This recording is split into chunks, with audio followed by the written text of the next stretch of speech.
दोस्तों, भगवान शिव के बारे में ऐसा कहा जाता है कि भगवान शिव त्रिलोक के आदि और अंत के देवता हैं, जिनके आगे दुनिया की सभी शक्तियाँ असफल हो जाती हैं। लेकिन क्या आपको मालूम है आखिर भगवान शिव का जन्म कैसे हुआ था? उनकी माता कौन थी और उनके पिता का क्या नाम था?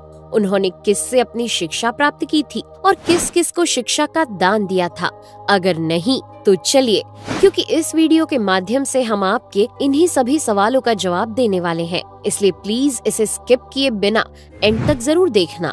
दोस्तों, आज सबसे पहले भगवान शिव के जन्म से जुड़ी पहली कहानी यानी शिव पुराण की एक लोकप्रिय कथा के बारे में बताने वाले हैं। शिव पुराण के अनुसार भगवान शिव को स्वयंभू माना जाता है, जिसका मतलब होता है कि भगवान शिव का जन्म स्वयं ही हुआ था। यानी कि इससे एक बात तो साफ हो जाती है कि ना ही भगवान शिव की कोई माता है और ना ही उनके कोई पिता हैं। इसी कारण से भगवान शिव पंच तत्वों से भी परे हैं, जिस कारण से इन्हें मृत्यु का भी कोई भय नहीं है और इनकी मृत्यु कभी नहीं हो सकती। पर अब बात करते हैं विष्णु पुराण में बताई गई भगवान शिव के जन्म से जुड़ी हुई एक और कहानी के बारे में। विष्णु पुराण में बताया गया है कि भगवान विष्णु के माथे से निकलने वाले तेज के कारण भगवान शिव की उत्पत्ति हुई थी और उनके नाभि से निकलते हुए तेज से कमल पर विराजमान ब्रह्मा जी का जन्म हुआ था। मगर दूसरी ओर भगवान विष्णु के जन्म के बारे में शिव पुराण में बताया गया है कि एक बार की बात है जब भगवान शिव अपने घुटने मल रहे थे और उनके घुटनों से निकलने वाले मैल से भगवान श्री विष्णु जी का जन्म हुआ था। पर अगर ऐसा हुआ है तो विष्णु पुराण और शिव पुराण एक दूसरे से बिल्कुल अलग हैं। इस कथा के अलावा भगवान शिव के जन्म की एक और पौराणिक कथा काफी ज्यादा पॉपुलर है, जिसे शायद आपने बड़े बुजुर्गों से सुना होगा। पर अगर नहीं सुना तो आपकी जानकारी के लिए बता दें कि एक बार की बात है जब भगवान विष्णु और परम ब्रह्मा जी के बीच इस बात पर बहस छिड़ गई थी कि आखिर इस संसार में सबसे महान कौन है। और जब भगवान विष्णु और भगवान ब्रह्मा इस बात को लेकर बहस कर रहे थे तो एक जलते हुए खम्बे के रूप में महादेव उनके बीच आए थे। दोस्तों, वो दोनों इस रहस्य को नहीं समझ पाए और तभी अचानक से एक आवाज आई जिसने कहा कि जो भी इस खम्बे का छोर ढूंढ लेगा वही सबसे महान कहलाएगा। ऐसा सुनते ही ब्रह्मा जी ने एक पक्षी का रूप लिया और खम्बे का ऊपरी हिस्सा ढूंढने निकल गए। वहीं विष्णु जी ने वराह का रूप धारण किया और खम्बे का अंत ढूंढने निकल गए।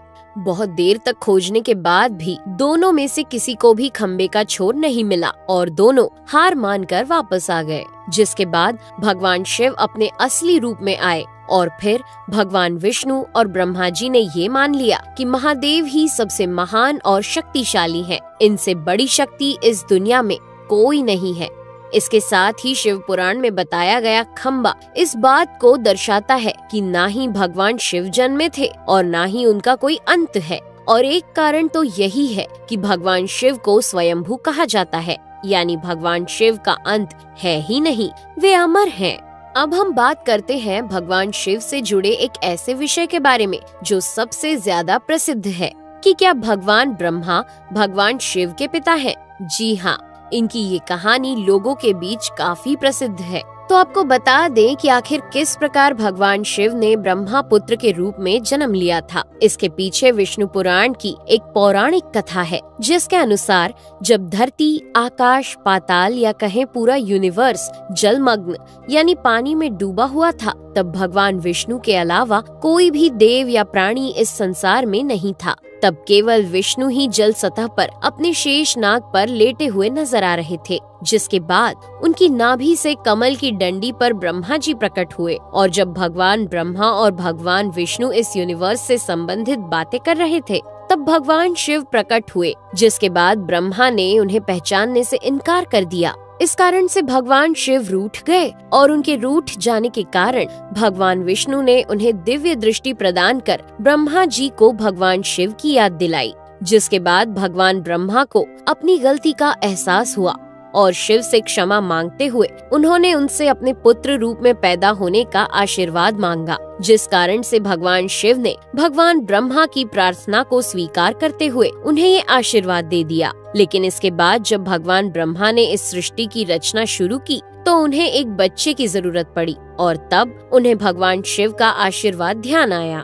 जिसके लिए भगवान ब्रह्मा ने तपस्या की और बालक के रूप में भगवान शिव उनकी गोद में रोते हुए प्रकट हुए।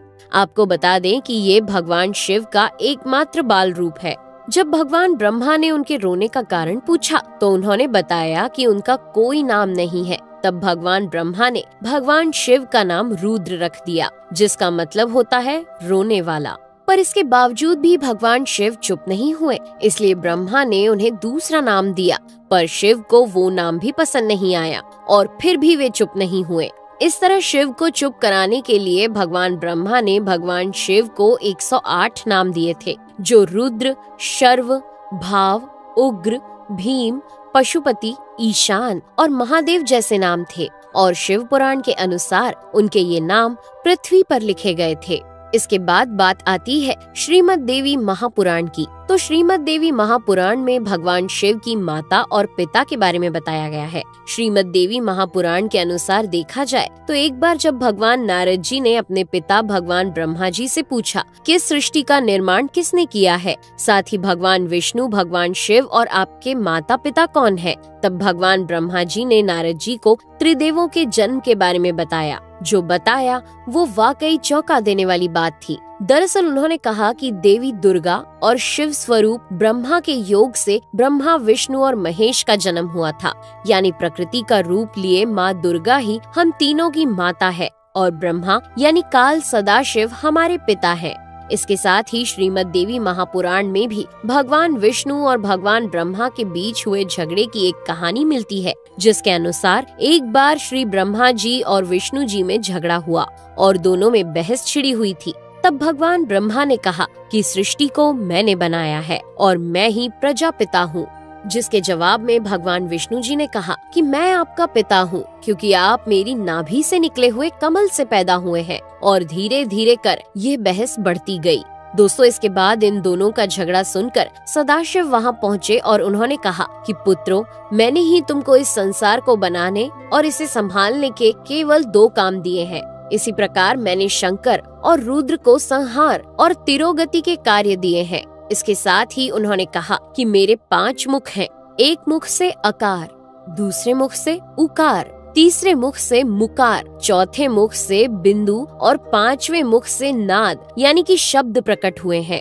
उन्हीं 5 को एक साथ मिलाकर देखा जाए तो एक अक्षर ओम बनता है, जिसे आज हम सभी भगवान शिव के मूल मंत्र के रूप से जानते हैं। इतना कहने के बाद भगवान ब्रह्मा और विष्णु दोनों ही समझ गए कि भगवान शिव से ज्यादा शक्तिशाली इस दुनिया में कुछ भी नहीं है और दोनों ने भगवान शिव को प्रणाम किया और चले गए। चलिए दोस्तों, अब जब आप भगवान शिव के बारे में इतना तो जान ही चुके हैं, तो क्या आपको पता है कि आखिर भगवान शिव ने किससे शिक्षा प्राप्त की थी और उनके गुरु कौन थे?